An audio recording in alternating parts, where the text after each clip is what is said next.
皆さん、こんにちは。みーたまです。今回は花かずらのブレスレットを制作しています。アフレコで韓国の歴史についてお話ししています。よろしければ最後までご覧いただけると嬉しいです。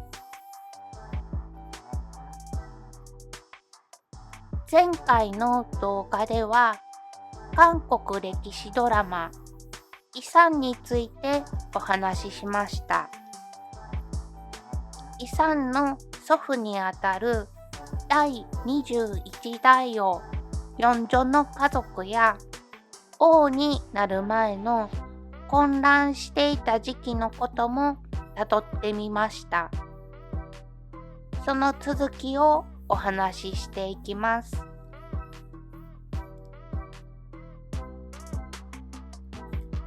ヨンジョにはそれぞれの子供たちへの接し方に大きな差がありました。特にサドセジャの同じ母から生まれた姉である三女パピョン王女は可愛がられ、結婚後も夫婦で王宮内に住むことを許されるほど優遇されていました。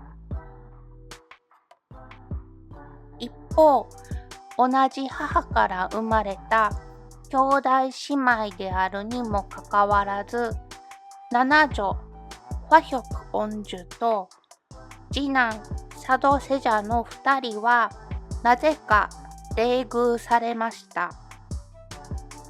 2人への接し方は明らかに他の子供たちとは違っていました。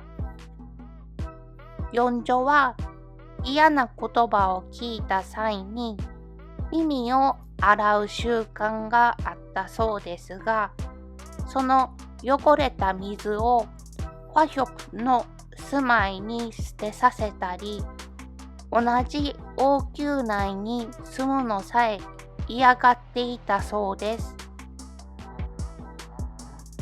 ファヒョクは美貌に恵まれていましたが、同じく父から冷遇されていたサドセジャとは仲が良かったそうです。しかし、サドセジャが亡くなると、四女はサドという名を送り、これまでの態度を反省するかのように追悼の意を示しました。また、ファヒョクの墓からは、彼女を失った悲しみを綴った石板が見つかっています。生前の厳しい態度が嘆きに変わった四女の姿に複雑な心情を感じます。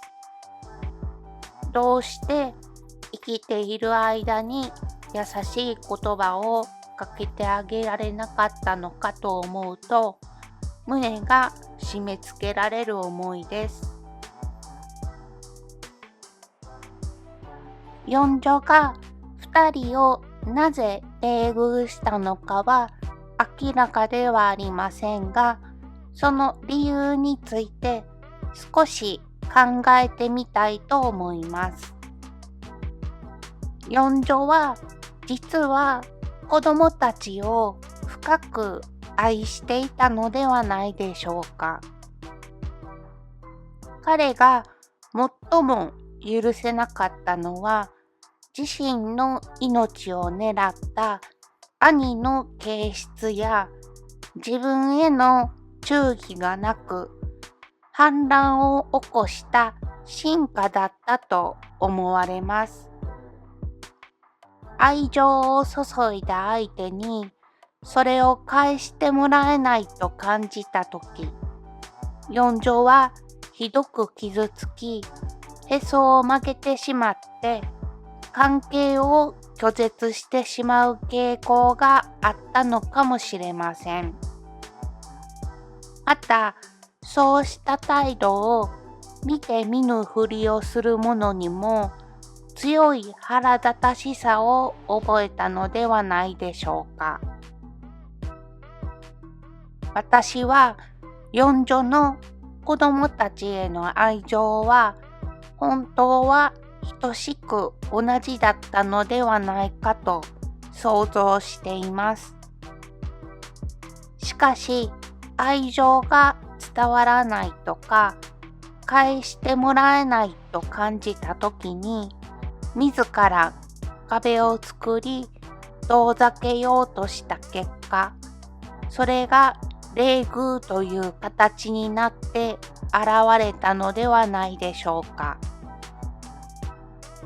一方で、哀れな境遇に置かれた人物に対しては、特に強い愛情が発動してしまう人だったのかもしれません。愛情が深いゆえに裏切られることが恐怖であり、即位前に命を狙われた経験も相まって、疑い深い性格がより一層強くなってしまったのかもしれません。四女は愛情を伝えることも受け取ることも不器用な人だったのではないでしょうか。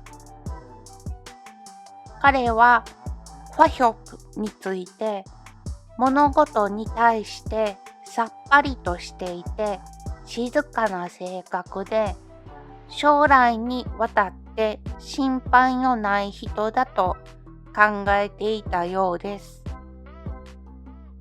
彼女はさりげない配慮ができる人物だったものの、あまり人と話さず、感情を表に出さず、冷静で控えめでミステリアスな雰囲気を持っていたことが災いし、何を考えているのかわからないと感じて、四女は距離を置いたのではないでしょうか。一方で、無邪気で明るく、思い通りに振る舞う人物を好む傾向があったのかもしれません。四女が二人を冷遇した背景には、愛情の深さゆえの複雑な感情や過去の経験が影響していたのではないかと私は想像しています。続いて四女の年表を読み上げます。1694年、四女が誕生。7歳の時にヒビンチャン氏が42歳で毒を賜る。10歳の時に12歳のチョンソンワンフと婚姻。24歳の時に聖母スクピンチェ氏が48歳で逝去。25歳の時に長男ヒョジャンセジャが誕生。26歳の時に父スクチョンが59歳で皇居。兄キョンジョンが32歳で即位。27歳の時にセジェに作立。新中草でノロンパ重臣4人が流罪。長男の聖母チョンビンが27歳で逝去。28歳の時に移民奥佐でノロンパの重臣4人の刑が執行。四女はイノンワンフにより処罰を免れる。30歳の時に兄キョンジョンが36歳で皇居。四女即位。34歳の時にイインジャの乱。長男ヒョジャンセジャが9歳で皇居。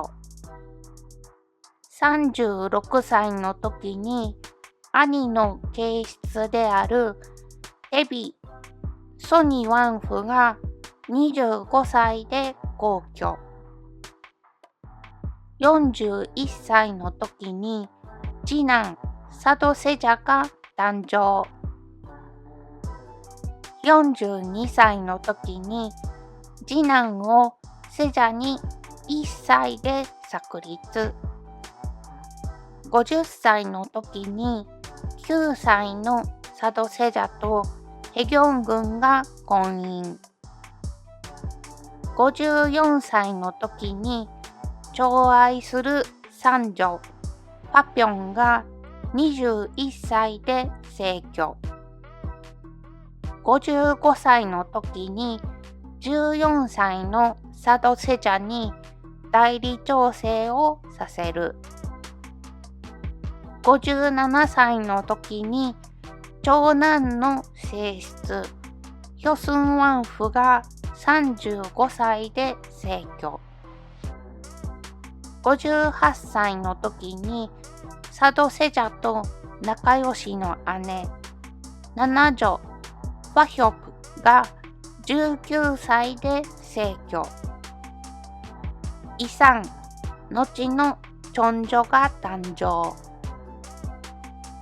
63歳の時に正室チョンソンワンフが65歳で皇居。テワンテビイノンワンフが70歳で皇居。64歳の時に次女ファスンが38歳で逝去。65歳の時に継室チョンスンワンフと婚姻。67歳の時にサドセジャが王に無断で平壌に行く事件。